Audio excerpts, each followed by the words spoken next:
April 2022. A couple in their 50s holiday in the Scottish Highlands. After waking up early on a Monday morning and heading out with their camera, the couple is taking in the eerie sight of the still waters of Loch Ness when they record this. What on earth is it? Take a closer look as we zoom in and sharpen the image. It looks like a creature moving through the water. So admittedly, this video was hard to make out, but I want to draw your attention to a couple of features that really intrigue us. First of all, it is this wake that leads us to believe that this is actually a creature moving through the water. And then, this hump right here is so consistent with other sightings of the Loch Ness Monster. Some researchers have called this the most significant footage to come off Loch Ness in the last 20 years.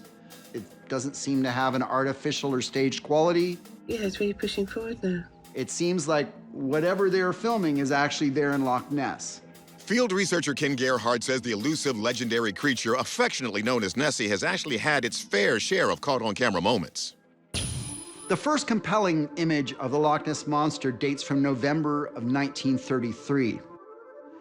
And then in April of 1934, something known as the surgeon's photo surfaced. It appeared to show a small head, a long neck, and a hump protruding out of Loch Ness, and quickly achieved worldwide fame. Unfortunately, in the 1990s, researchers proved that the surgeon's photo was in fact a hoax. But the sightings continue to this day. Nessie is often described as an aquatic creature having two humps, which has led to the theory that there is a surviving plesiosaur swimming beneath the surface of the loch. Plesiosaurs were an archaic marine reptile that lived alongside the dinosaurs up until the end of the Cretaceous period about 65 million years ago. They were about 20 or 30 feet long. They had a very big body with a long neck and a small head, 4 flippers, and a very powerful tail. And in some respects, this does fit some of the eyewitness accounts of Nessie.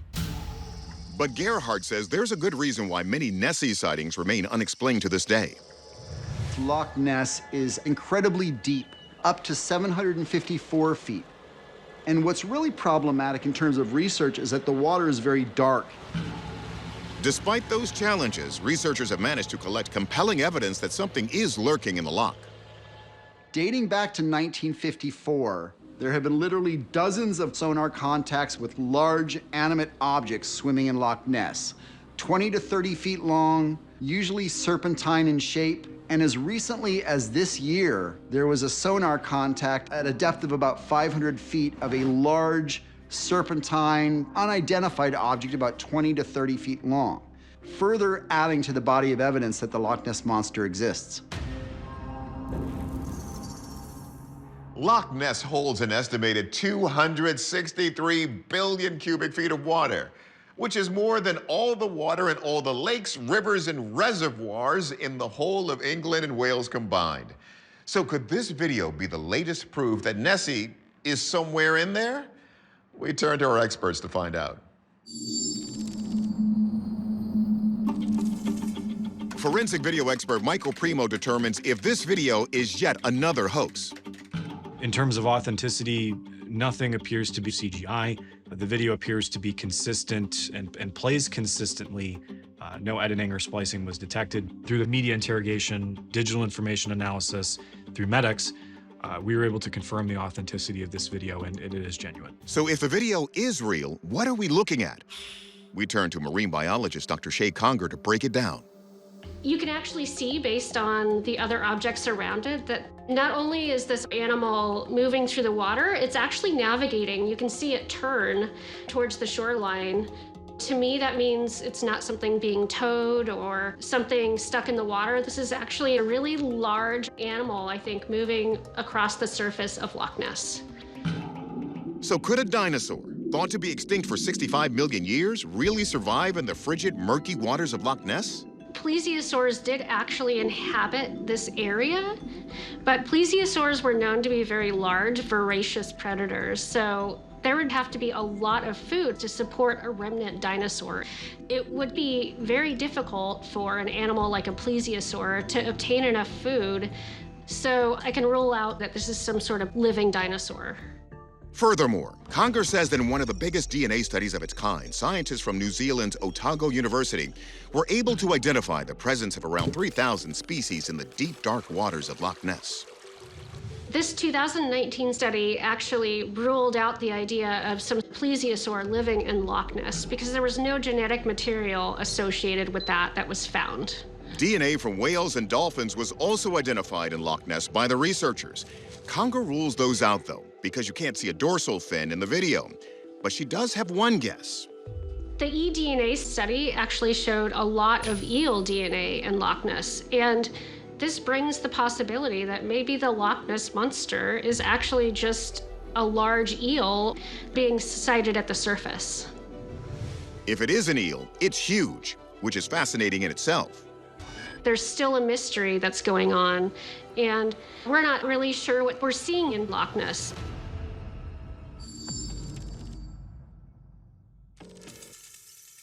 Our verdict, we're going to say this is possibly a gigantic eel, though we can't say for certain what species.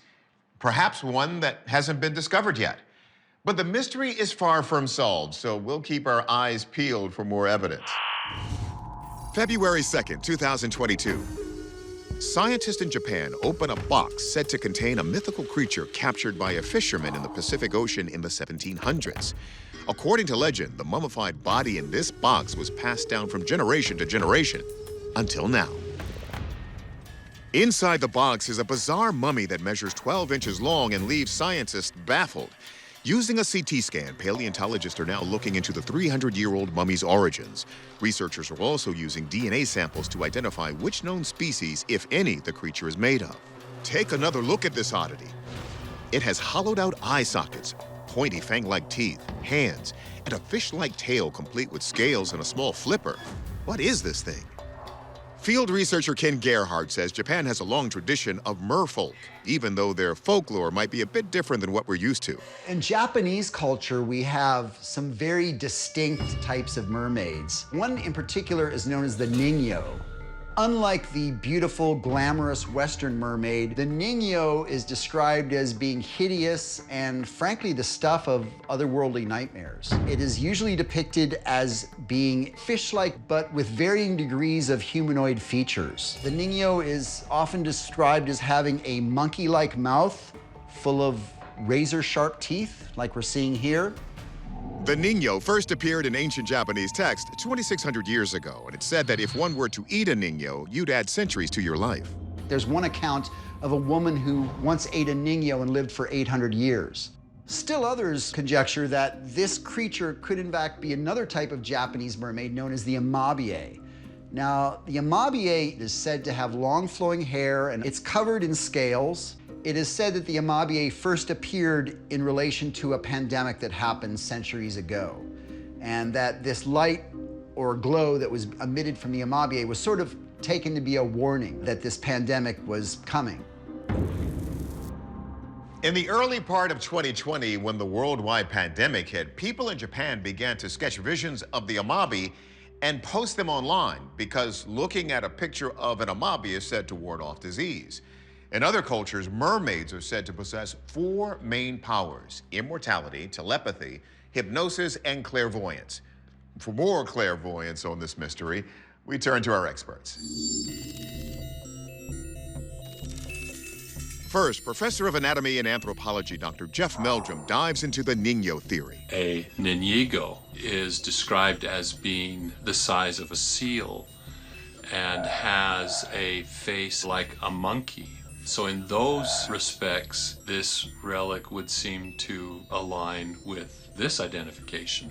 On the other hand, if you consume its flesh, you will be endowed with everlasting life. That then begs the question why someone would preserve the remains of such a creature as a relic as opposed to serving it up for dinner and reaping the benefits of that immortality. Of course, maybe the person who found it didn't want to live for 800 years, or was saving it for someone who did. Remember, it was preserved in a box by priests like a kind of heirloom. Next, marine biologist Shay Conger considers whether this could be the Amabie. The Amabie is said to have some sort of transformative powers, and one of these is that it's able to form legs to walk on the shore, and it's said to have 3 appendages. This creature doesn't seem to have anything like that. It actually seems to just have a tail or a fin. Conger also points out that a mermaid with this body type would be unlikely to survive in the ocean. Something like this would have a really difficult time thermal regulating. The fact that a mermaid has long limbs and arms, and usually a head situated on its neck, wouldn't be very advantageous. And that's because living in an aquatic environment sucks a lot of body heat away from you. Marine animals are actually fusiform in body shape, meaning that they are oval shaped. They don't have a defined neck. Seals and sea lions and whales have a lot of blubber around their shoulders and neck because it keeps their head and their central nervous system warm. So a creature that had a human head like this actually would be very cold. So could this all be a hoax worthy of P.T. Barnum? Some objects, like for example the Fiji mermaid, were determined to be a salmon taxidermied with some kind of a primate. And in some cases they were orangutans. No evidence of sutures has been found, though a hidden stitch is commonly used in taxidermy for facial repair and in very short-haired areas, like the one we see here between the belly and the fin. The fact that we don't necessarily know if this is a real animal or if it ever lived doesn't diminish the cultural importance of what we're looking at, because they directly reflect some really important nature-based religious aspects of Japanese culture. Our verdict? Unexplained object. The paleontologists will soon release their results, and while Conger believes this is a hoax, until those DNA tests come back, we're going to say, we just don't know. It's March 2020, a hot and humid day in the Brazilian Amazon. Local fishermen are crossing the Xingu River when they encounter an extraordinary sight. At first, it almost looks like waves or ripples, but let's have a closer look. It's some kind of gigantic snake. This thing is nightmarish, and by one estimate, it's 50 feet long. Field researcher Ken Gerhardt says it immediately reminds him of the legendary river serpent known as Boyuna, a gigantic mythical deity of South America. It's described as being an enormous black snake or serpent, and it's considered to be a guardian of sorts, that it actually stands guard at certain sacred places. But huge snakes aren't just part of folklore. They're actually part of the Amazonian fossil record. This is the prehistoric predator Titanoboa, which measured more than 40 feet long. Its midsection as wide as a man's waist. It weighed over a ton and could stay underwater for as long as 45 minutes. This thing did in fact exist, and in this kind of habitat. Who's to say that they're all gone? The fossil record shows that Titanoboa went extinct millions of years ago, but field researcher Cliff Barrickman notes that sometimes allegedly extinct species turn up alive and well. Example, the famous coelacanth fish. The coelacanth fish was thought to be extinct for millions of years, like 20 million years, until it was discovered in the 1930s, swimming around in the oceans off of Indonesia. So we should expect to be discovering animals that were either thought to be extinct or are related to extinct animals. Wow. Is the creature in the video some kind of relic species, some extremely large cousin of the Titanoboa that somehow survived? And when the Amazonian tribes people described Boyuna, the serpent river god, could they really have been talking about something real? We turn to our experts. I mean, this is extraordinary. Wildlife biologist Lucy Eckersley finds the video remarkable. It could be that this snake is a living relic of Titanoboa, something that could trace its lineage back to that enormous animal. But she thinks the serpent might be too big to be believed. I think that this is an incredible sighting of an enormous snake. I think that this video has been stretched and manipulated to make it look even more enormous than it really was. So we head back to forensic video analyst Michael Primo to authenticate the footage. This video has left me baffled. We have a rippling effect that's consistent with the movements of the snake. which is a level of consistency that would be incredibly difficult to manufacture. If it has been changed, it's been changed to a minimal degree. So, could it be a relative of Titanoboa? Marine biologist Dr. Shay Conger says that even if the video is totally legit, the creature's distended midsection is key evidence. It appears to have consumed a very large prey, possibly a capybara or some type of ungulate. From what we know about the Titanoboa, they primarily consume fish. Based on that dietary profile, Conger concludes this is a giant anaconda. But interestingly, she is not prepared to dismiss the notion that it could still be the god Boyuna. The people that inhabit this area have spent centuries living around these animals. The division between the deity and the biological creature are not two different things. So to deny the fact that this animal may embody a regional deity or religious icon is outside the scope of what science should do. So with that guidance in mind, our verdict, this is a giant anaconda. And whether you want to call it a predator, a deity, or some combination of both depends on how close you live to it. October 2016, Craig McKay of Alaska's Bureau of Land Management is overlooking the Chena River in Fairbanks when he notices something extremely peculiar in the water. It looks to be around 20 to 25 feet long, and when we zoom in, it appears to be swimming against the current. I looked down and saw this really bizarre object. It was much larger than anything I'd seen in the river, and it was undulating or swinging back and forth in the current. It was really spooky. Given the location of this discovery, field researcher Ken Gerhardt says we should consider the local folklore.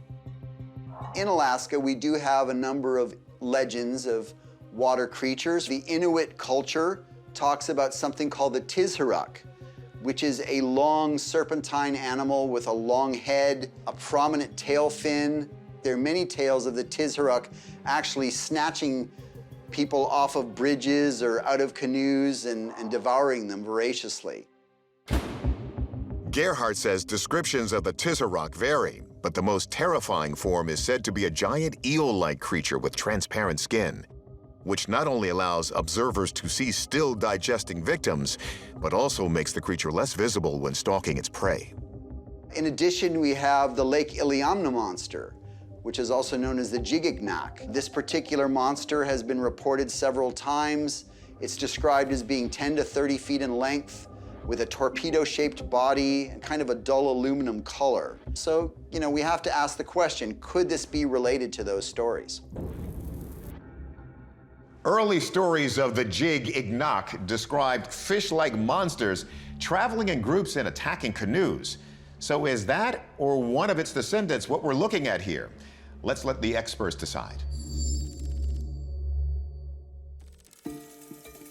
Marine biologist Dr. Shay Conger says if this thing were a snake, it's unlikely to have accumulated snow on its back. And as for serpents, There's no water snakes in Alaska. This is because reptiles and amphibians are exotherms. They're reliant on the environment to maintain their body heat, and there really isn't enough heat to allow these species to persist in this area. so Dr. Conger turns for clues to the hydrology of the scene, the motion of the water. It seems to kind of be moving back and forth through the water, as you would expect an animal with a tail to be swimming against the current. But hold on, look again. When the video zooms out a little bit, you can actually see that this object doesn't seem to be moving forward at all. Rather, it's just fixed in place and being hit by the moving current downriver. Therefore, I conclude this isn't a biological object. Rather, it's some type of debris like a piece of rope or a fishing line encased in ice. So there you have it. Our verdict, based on Dr. Conger's hydrology analysis, this is a frozen rope. But sightings of Alaskan lake and river monsters continue to this day. Are they all misidentifications? Or is there really something down there? We'll keep looking for more video until we have an answer.